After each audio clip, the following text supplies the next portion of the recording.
بسم الله الرحمن الرحیم. السلام علیکم ورحمۃ اللہ وبرکاتہ.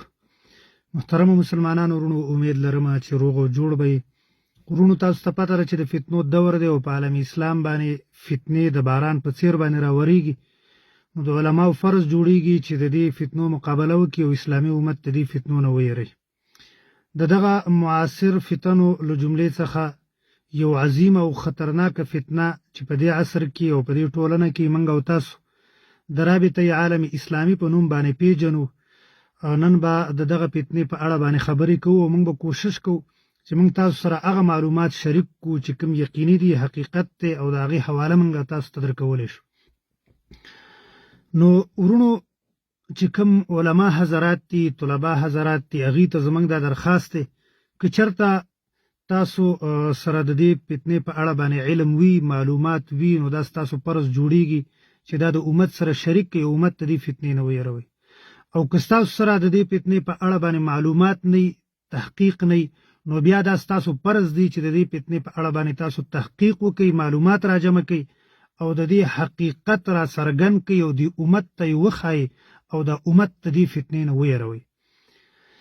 او چې کوم عوام ورونه دي موږ ګوري، نو هغې ته زموږ دا درخواست دی چې تاسو غلط فهمۍ کې پراته یې چې تاسو وایئ چې رابطه عالم اسلامي د اسلامي امت ترجمان تنظیم دی. دا ستاسو غلط فهمي ده.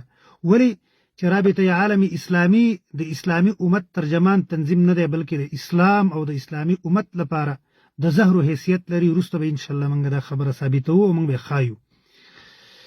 او چې کوم هغه مذهبي خلک چې د څو ورځو نه په سوشل میډیا باندې هغې د رابطه عالمي اسلامي په اړه باندې پوسټونه کوي او د خوشحالۍ اظهار کوي چې زموږ مشر ته، زموږ قائد ته په رابطه عالمي اسلامي کې منبري میلاو شوله، نو هغه ورونو ته زموږ دا درخواست دی چې مهرباني وکړئ، خپلو مشرانو پسې په ړندو سترګو مه ځئ.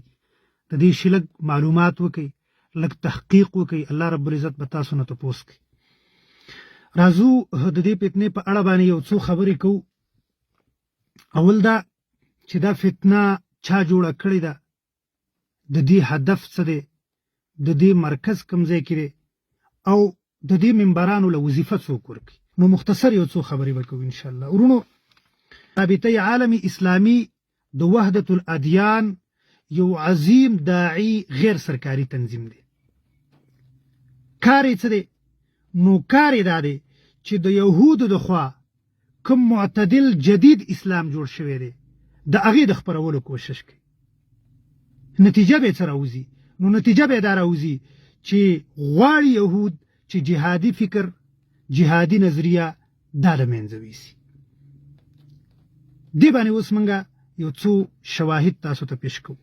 اول خبره موږ دا وکړله چې دا د وحدت الادیان یو عظیم داعی تنظیم دی چې کوم معتدل جدید اسلام دی هغه نړۍ ته وړاندې کوي. نو په دې باندې که تاسو کتلي، نو د دې چې کوم امین عام دی د رابطه عالمي اسلامي، ډاکټر محمد ابن عبدالکریم العیسی، د هغه بیانونه به تاسو کتلي. هغه د وحدت الادیان عظیم داعی دی. د هغه یو دو بیانونه زه تاسو سره لګومه، دا تاسو واورئ. د عربو چې کوم حق پرست علما دي هغې په دې باندې ردم کړی دی، او دی په دې بیانونو کې وایي چې یهود دا زموږ ورونه دي او موږ د یهودو سره د خبرو له لارې چې کوم د مسایل حل کول غواړو، دا زموږ ورونه دي. او باقاعده به په هغې باندې د قرآن آیاتونه هم وایي. نو دا تاسو واورئ.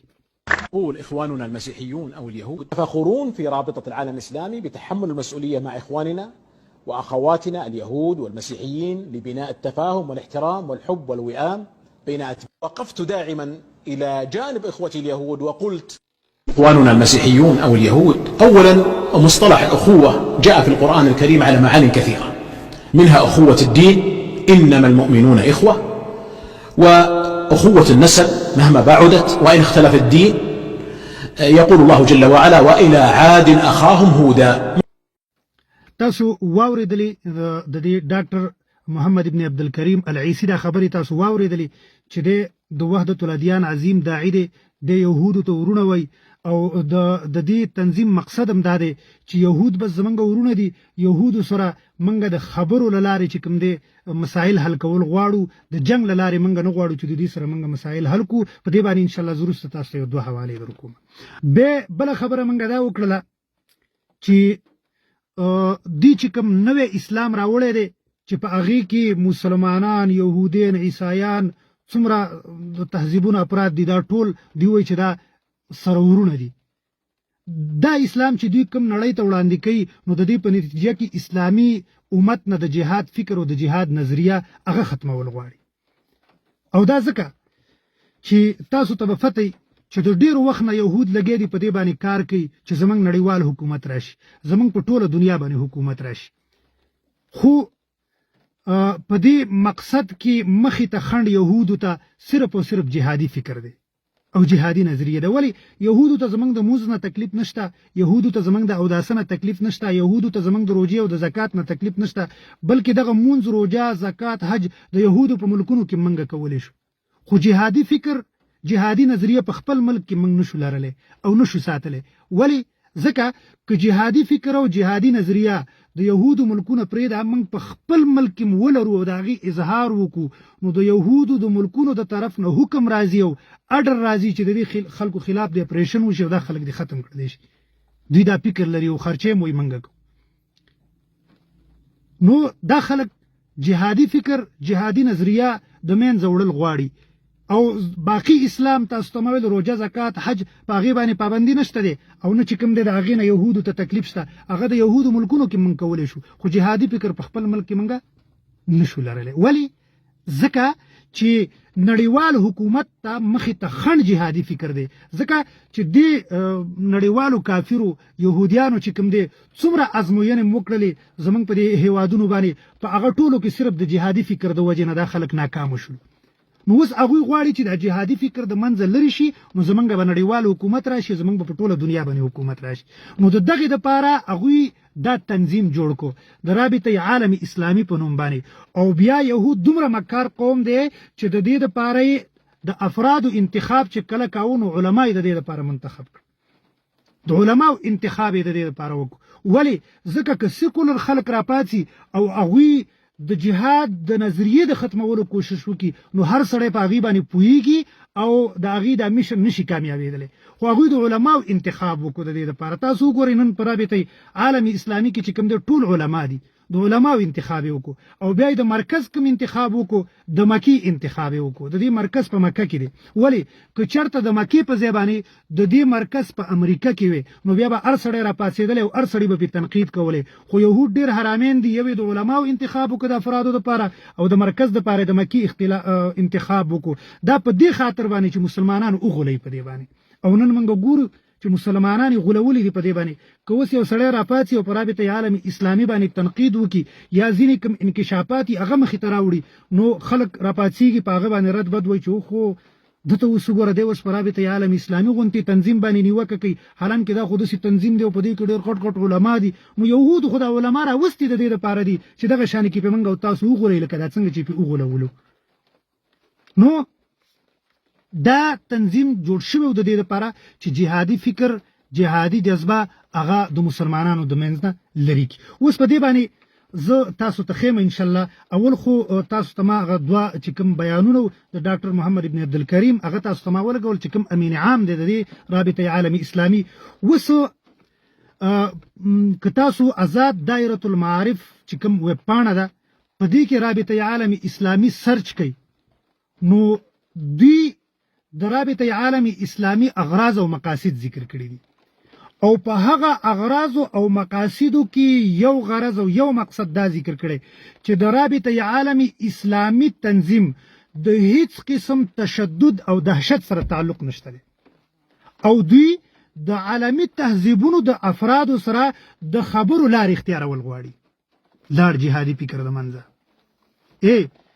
تاسو دغه وګورئ آزاد دایره المعارف، هغې د دې تنظیم په اړه باندې لیکل کړي دي او په دغه لیکلو کې دا خبره کړې ده چې د دې تنظیم د دهشت او وحشت سره تعلق نشته دی، بلکې دا تنظیم چې کوم دی چې د څومره تهذیبونه دي په دنیا کې د هغوی د افرادو سره د خبرو لارې اختیارول غواړي، د جنګ لارې اختیارولو نه غواړي. مطلب د یهودو سره د عیسایانو سره مسلمانان غواړي چې موږ په خبرو باندې خبره حل کړو او د جنګ له لارې موږ د یهودو او د عیسایانو سره خبره حل کوله نه غواړو. خو که بل طرف ته موږ وګورو یهود لګیا دي په مسلمانانو باندې د مسلمانانو خلاف لګیا دي د جنګ له لارې چې کوم دی نو خبرې مسائل حل کول غواړي. او زمونږ مسلمانان علما په مکه کې راټول شي او وایي چې کوم دی نو بیا تاسو وګورئ د دې چې کوم خپل ویب سایټ دی د فیسبوک پاڼه ده په هغې باندې تاسو د رابطه عالم اسلامي وګورئ کوم آیاتونه به ډېر نشر کوي. تاسو وګورئ ادعو الى سبیل ربک بالحکمة والموعظة الحسنة وجادلهم بالتي هي احسن او دغه رنګې وقولوا للناس حسنا انما المؤمنون اخوه. دا آیاتونه ډېر شیر کوي نشر کوي. د دې نه مقصد دا دی چې موږ د یهودو سره موږ د عیسایانو سره موږ د اسلام د دښمنانو سره جنگ جګړې نه غواړو، قتال نه غواړو، بلکې موږ د هغوی سره د خبرو له لارې چې کوم د خبرې مسایل حل کول غواړو. دا به تاسو ته د هغوی تاسو وګورئ خیر دی. دا په دې خاطر باندې تاسو ته وایم چې تاسو دا په فیسبوک کې او په دغه ویب پاڼې چې کوم ویب سایټونه دي په دې باندې تاسو دا خبرې وګورئ. دویمه خبره آزاد دایره المعارف چې کوم ذکر کړې ده هغې دا خبره ذکر کړې ده چې دا تنظیم چې کوم دی رابطه عالم اسلامي دا د اقوام متحده د نان ګورنمنت ارګنایزیشن یا غیر سرکاري غیر حکومتي ادارې NGOs چې کوم ته ویل کېږي د هغوی په مجلس کې بطور مشیر د مبصر منبر حیثیت لري. چې کومې NGO-ګانې دي د اقوام متحده د هغوی چې کوم مجلس دی په هغه مجلس کې بطور مشیر دا د مبصر منبر حیثیت لري. دا تنظیم اقوام متحده څوک دي هغه موږ تاسو ته پته لري چې هغه څوک دي، ښه علم دی موږ ته. دویم هغه وایي چې کوم یونیسیک کومه اداره ده د تعلیم او د تربیت بین الاقوامي تنظیم دی نو دا رابطه عالم اسلامي د هغې مستقل منبر دی. او بیا تاسو اوس تازه چې کوم خبر هغوی شیر کړی دی د فیسبوک په پاڼه باندې د رابطه عالم اسلامي د ښځو د تعلیم د قضیې په اړه باندې هغوی چې کوم پوسټونه اوس تازه کړي دي چې یاره کنه دا خو دې ته ډېر ضرورت دی او د ښځو تعلیم او نو دا تربیت ورته د یونیسیک د طرف نه میلاویږي. ولې دا د هغې مستقل منبر دی، دا د یهودو تنظیم دی، د یهودو اداره ده. دریم دغه آزاد دایره المعارف والا لیکلي دي بله یو خبرې لیکلي ده چې یونیسیف کوم د بهبودي اطفال کوم بین الاقوامي تنظیم دی دا دغه چې کوم دی تنظیم رابطه عالم اسلامي دا د هغې مستقل منبر دی. نو ورونو دا مختصر غونټې کې څه معلوماتو چې دا ما تاسو سره شریک کړل او دا یقیني دي دا د فیسبوک په پاڼه باندې چې کومه د دوی خپل پیج دی په هغې باندې دا شته دی. دغه رنګې آزاد دایره المعارف تاسو وګورئ هغوی د دوی په اړه باندې د چې دا کوم انکشافات دا کوم اغراض او مقاصد د دوی هغې ذکر کړي دي چې دوی وایي چې موږ د څومره تهذیبونه دي په دنیا کې د هغوی سره موږ د خبرو لار اختیارول غواړو، موږ د جنگ لار اختیارول نه غواړو. نو دا تنظیم دا رابطه عالم اسلامي دا د وحدت الادیان داعی تنظیم دی. دا نړۍ ته معتدل جدید اسلام وړاندې کوي. د هغې په نتیجه کې اسلامي جهادي نظریه او فکر چې کوم دی هغه د اسلامي امت نه اخلي.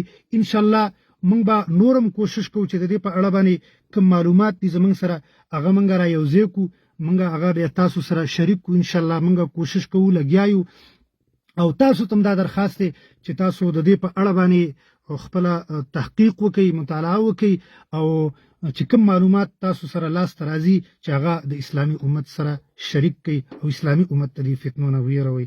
اخر دعوانا الحمدلله.